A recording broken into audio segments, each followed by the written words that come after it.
What's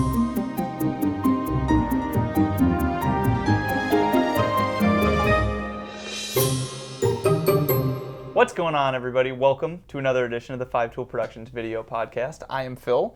This is Tyler, and today we're going to talk about what's become one of the biggest events of the fall, early winter that I'm intimately aware of, and you've become much more intimately involved in, and that's Giving Tuesday. Yeah, it's kind of crazy. I think we've been doing Giving Tuesday videos and content creation leading up to Giving Tuesday for, basically since we started, so call it 3.5 years ago, really, honestly. But I think Giving Tuesday, it's a pretty new phenomenon. Started back in 2012. Yes, we looked that up real quick beforehand, but it started in 2012, and really, you see almost every nonprofit try to participate in it some way, somehow at this point in time. Yeah, it's one of these things that's become such a groundswell, and there's so much momentum behind it that if you're a nonprofit fundraiser, a nonprofit marketer, you kind of can't afford not to be on board with it. Yeah. And I think that the big question that we get from folks and that kind of people kick around is, what should I be doing? How early should I be doing it? How should I be involved? I think most people are probably past the point of should I be involved? And the answer for nonprofits generally is yes, in some form or fashion. It's kind of at what level should I be involved? And I think it totally depends on your organization and what your fundraising cycle looks for the rest of the year. But no matter what, I think it's a really great opportunity to tell your story. More than anything Well, else. I think that's the important thing, whether you participate or not, because there are, we'll use higher ed. There are some schools that don't participate in it, and that's a debate for another day, for sure. But they still aren't going to turn away money on that day, and they still try to tell their story some way, somehow. They might just not have a massive event around Giving Tuesday. They might have a small hashtag of some sort, but nothing kind of crazy over the top, as some places do, and make it work really well. So I think the question is what should you be doing? When should you start really thinking about it? And you, Phil, you came from that space. Right. What was kind of your approach? Yeah, and I think you mentioned kind of the idea of like, should I be doing it or should I not? And there definitely is some debate and thought, especially in higher ed, about Giving Tuesday and what level you should get into it at, because really it's the one day of the year where you have like deep competition for fundraising dollars. Because when you're fundraising in higher ed, your biggest target audience is your alums, right? And you're only an undergraduate alum from one institution, right? So I went to BU, you went to Curry, that is our affiliation, and there can be no other. You can go to grad school. But I'm that 365 days a year, not just on Giving Tuesday. Exactly. Whereas, but the point is, BU is not trying to market to you on Giving Tuesday, right? Like generally, I'm sure there are other nonprofit groups you give to that pop up throughout the course of the year, but generally the primary group that's probably trying to win you over and get financial donations from you is your alma mater. But on Giving Tuesday, everyone is asking at once. It's every nonprofit is that you may, whether it's St. Jude, whether it's the American Red Cross, whether Pet it's rescues, exactly, right. all It's of a them big are one for us. participating in some ways. Yeah, between the two of us, we have 5 dogs. Well, so but in all honesty, I always bring that up as an example because if it's a random Tuesday in October and my institution makes the case and does it well and tactfully, of course, there's a million other boxes to check, but asks me for money.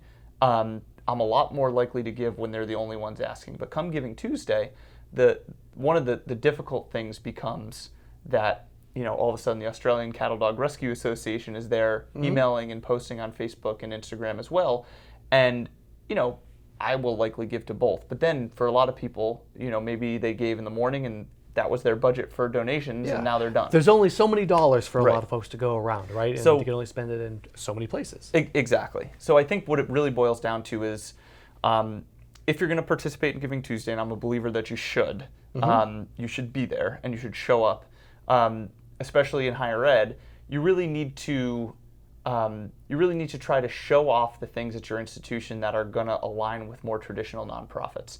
So, if you're a research institution, right, show off some of the work you're doing that's helping to make the community and the world a better place. Show off community service and how that's, how your institution is cleaning up the city in which it's located. Show off how you're granting access to students who might not have had it otherwise. I think you really need to think about showing the things that are gonna land on the same plain as all these other great stories that are going to be out there from these other nonprofits. And that doesn't mean just being there and being the alma mater and counting on the fact that people have a positive affinity for you. It means going the extra mile and really doing some good storytelling. And it means focusing on people, and it means focusing on things that really more closely align with that traditional nonprofit idea. So one of the words you use, and we use it all the time, it says show. So you say, show, don't tell. We say this all the time with basically every single meeting that we go into. And this is important because when you just go walk through the door and say, hey, it's Giving Tuesday, could you donate to us?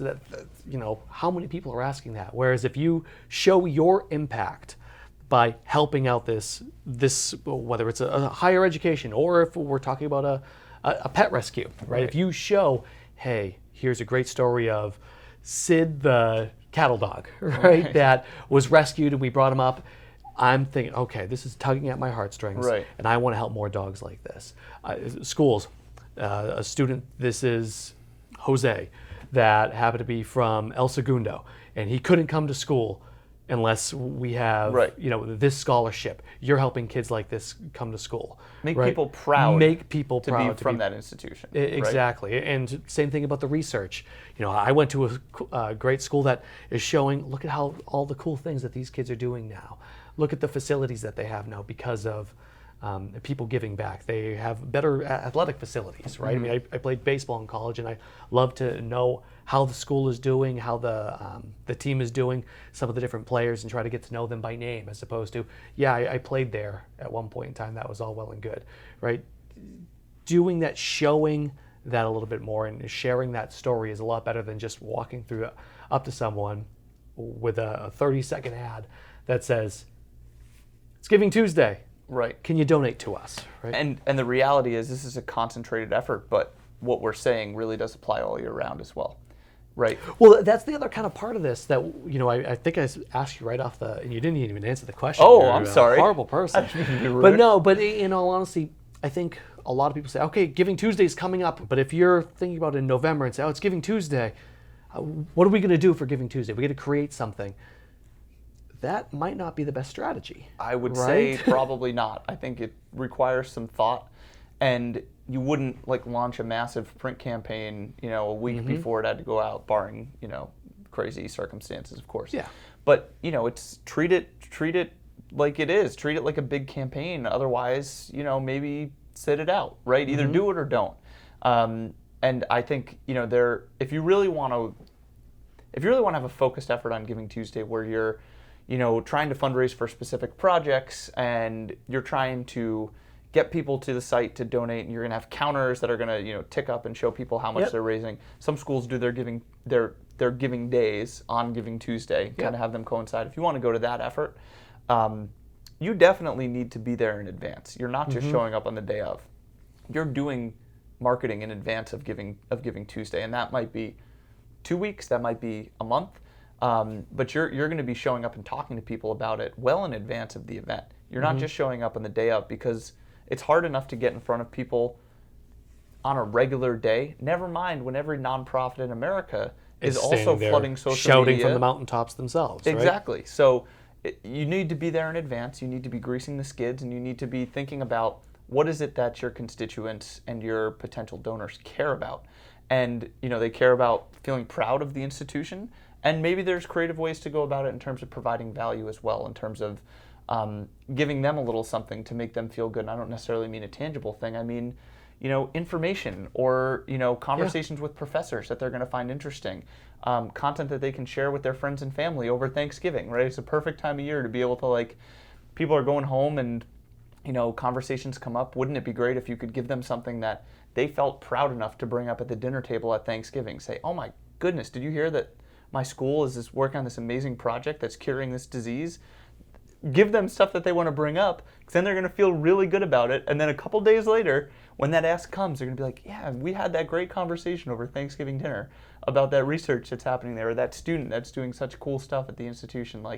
That's what happens. That's how to make that difference. So specifically for Giving Tuesday, be there at least a week or two out, so that, when you think about the workflow and the calendar that comes up on it, Thursday before Giving Tuesday is Thanksgiving. You hit Black Friday. You get into the weekend, Cyber Monday, Giving Tuesday. You have a very limited window to hit people in the immediate days before. In a very busy window. Well, right? Yeah. We talk about a limited window. I mean, the amount of people that are also trying to enter that window are insane. And this is also kind of a case for case building year round, right? I mean, this kind of goes into it all the time. If you are creating content, not even at scale, on a fairly regular basis over the course of a year, and it's all case building touch points, right? Creating those digital touch points that are telling those stories, giving those opportunities to connect with either other alumni or other students or other professors that you may have had that you love, like you said.